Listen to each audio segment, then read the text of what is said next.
Okay, so today we're going to be talking about just adding and subtracting negative numbers and positive numbers. Now, number one rule is we can't have two signs next to each other. We can have two different signs in the problem, but they can't actually be next to each other. So if I'm looking at example 1, I have to mold these two signs into one.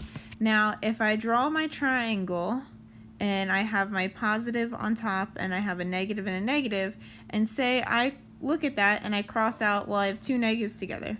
So what do I have left? I have a positive. So that negative then becomes a positive. So I'll have negative 33 plus a positive 4. Okay, so now that I have two different signs, right? I have a negative and I have a positive. If I have two different signs, no matter what, I'm subtracting them. So you just take the larger number subtracted by the smaller number. So I'm going to have 33 minus 4. So I'm going to borrow a 1, that's a 2. 13 minus 4 is 9.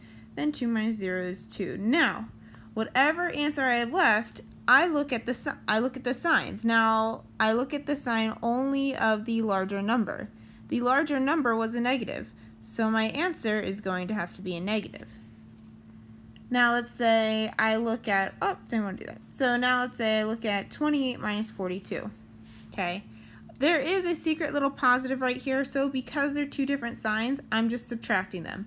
I look at the larger number, which is 42, and subtract the smaller number, which is 28. So I have 42 minus 28, and I'm going to have to borrow a 1. 12 minus 8 is 4. 3 minus 2 is 1. And again, I look at the larger number. The larger number had a negative attached to it, so that means my answer is going to be negative and not positive. Okay. Oh boy. So now let's look at this one. 56 plus a negative 6. Again, I can't have two different signs or just two signs next to each other. So if I go ahead and draw my triangle, again, I have a plus on the top, then I have a minus minus.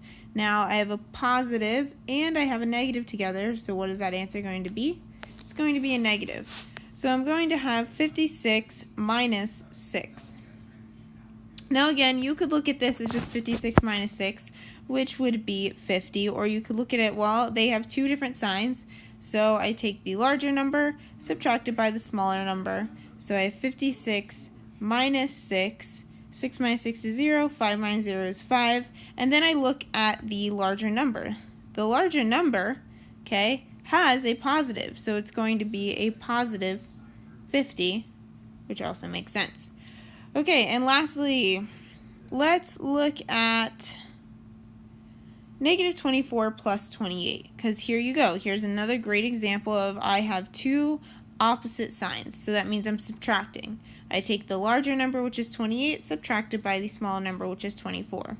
So 28 minus 24, 8 minus 4 is 4, 2 minus 2 is 0, so I get 4 as my answer. However, what answer has the larger number? Well, 28 has larger, which means I have a positive sign, so my answer is going to be positive. If 28 was negative and had a negative, my answer would be negative. However, because I have two different signs, I subtract. Now, if I have two of the same signs, so say I have negative 4 minus 6, okay, or a negative 4 and a negative 6, because they are the same sign, I'm going to add them, and I'm just going to attach that sign. So I'm going to have 4 plus 6, 4 plus 6, which equals 10, and because they are both negative signs, the sign will not be positive, but it will be negative. So this equals negative 10. Let's say you have it's the same thing if you have a positive 2 plus 6, right? You just add them together and it's going to be 8, but you keep the positive sign, so it's a positive 8. So let's do one more example of subtraction, or not really subtraction, but with two negatives. Let's do negative 10 minus 15. So what I'm going to do is I'm going to add 10, because they are the same side, 10 and 15 together, so I get 10 plus 15, which equals 25, okay? But because they both have a negative attached to them, the 25 will also be negative.